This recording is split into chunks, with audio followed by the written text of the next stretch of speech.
Salam, selamat pagi saudara-saudaraku dalam Kristus.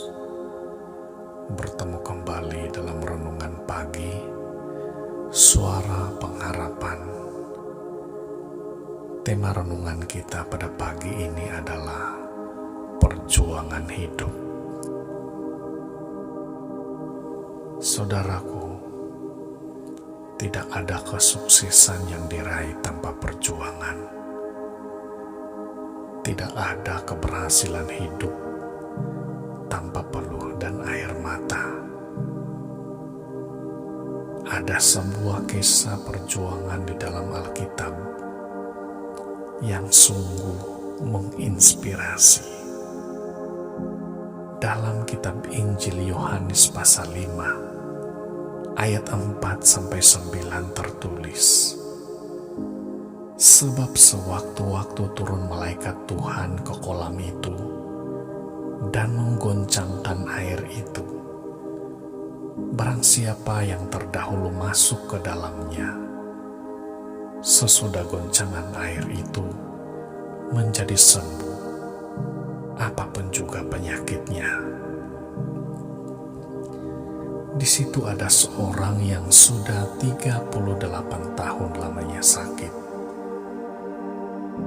Ketika Yesus melihat orang itu berbaring di situ, dan karena ia tahu bahwa ia telah lama dalam keadaan itu, berkatalah ia kepadanya, "Maukah engkau sembuh?"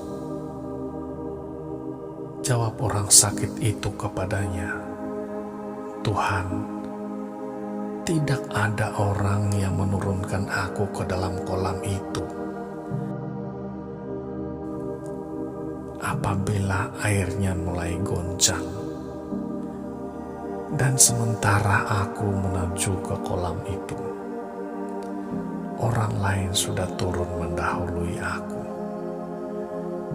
Kata Yesus kepadanya, "Bangunlah, angkatlah tilammu, dan berjalanlah."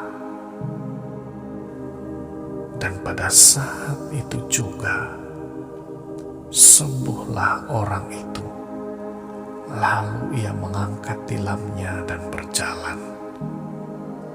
Saudaraku, dalam bacaan firman Tuhan pada hari ini, Alkitab memberikan perspektif yang berbeza tentang makna dari sebuah perjuangan hidup.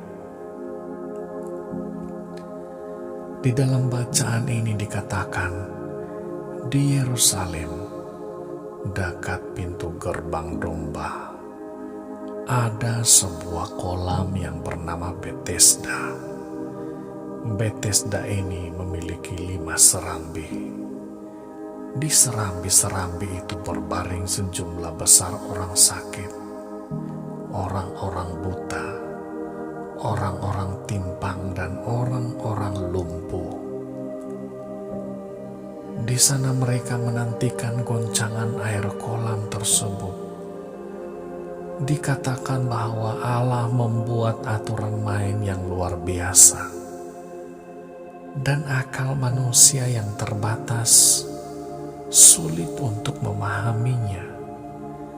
Aturan itu adalah barang siapa terdahulu masuk ke dalamnya, itulah yang mendapat kesembuhan. Aturan ini membuat kita bertanya-tanya, kalau hal itu diberlakukan bagi orang-orang sehat, tidak masalah. Tetapi hal ini diberlakukan bagi orang-orang yang sakit, suatu hal yang sukar untuk kita pahami. Namun itulah aturan mainnya. Di sana dapat kita lihat hasil penantian dan perjuangan yang sangat panjang. Seorang yang sudah 38 tahun lamanya sakit.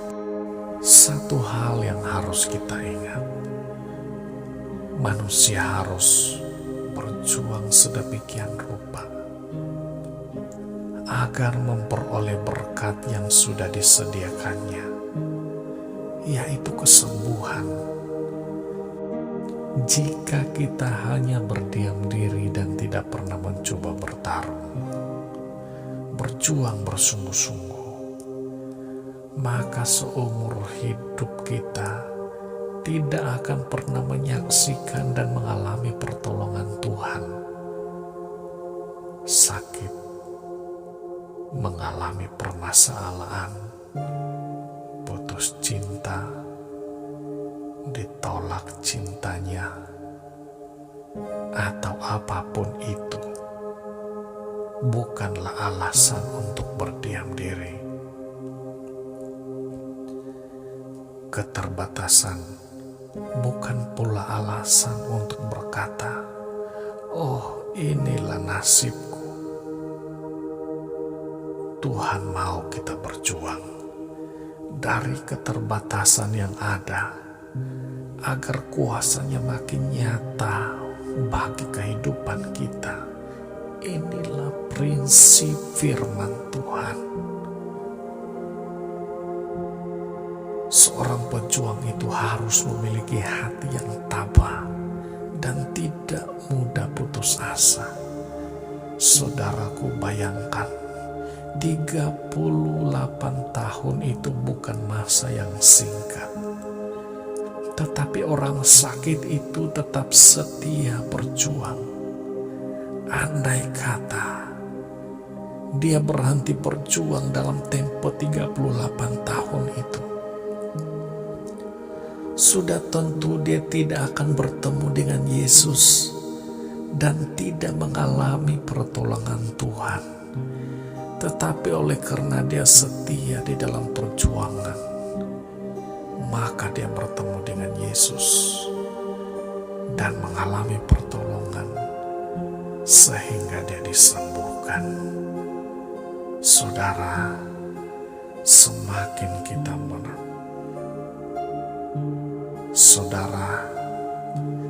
semakin kita merasakan perjuangan hidup itu, semakin dekat pula penemuan kita akan makna kehidupan yang sesungguhnya.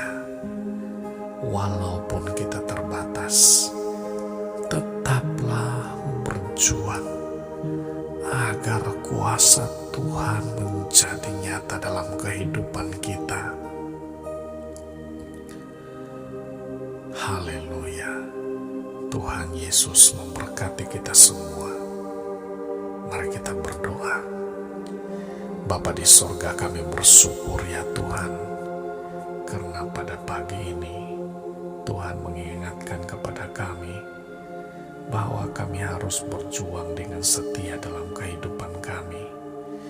Karena lumrah dalam kehidupan ini adalah hidup untuk berjuang. Kami harus berusaha sedaya upaya untuk melakukan segala yang terbaik sehingga kami mencapai tujuan. Dan kami percaya bahwa semakin kami berjuang, kami semakin mendekati kepada keberhasilan. Tetapi saat kami berhenti, maka kami pasti tidak akan mencapai tujuan itu. Hamba-Mu berdoa bagi saudara-saudara pendengar dimanapun mereka berada saat ini, supaya mereka tetap kuat, tetap setia dalam perjuangan, tidak putus asa, walaupun ada banyak penderitaan, ada banyak cabaran, ada banyak tentangan yang mereka hadapi. Engkau berikanlah mereka hati yang tabah dan kuat menghadapinya, supaya mereka sungguh-sungguh mendapatkan apa yang mereka impikan dalam hidupnya. Terima kasih Tuhan, kalau ada di antara mereka yang sakit, Engkau tolong mereka, jamah dan sembuhkan segala sakit mereka. Terima kasih Tuhan, sepanjang hari ini kami mohon penyertaan dan pimpinan-Mu dalam hidup kami, sehingga kami dapat menjalaninya dengan damai sejahtera di sorga.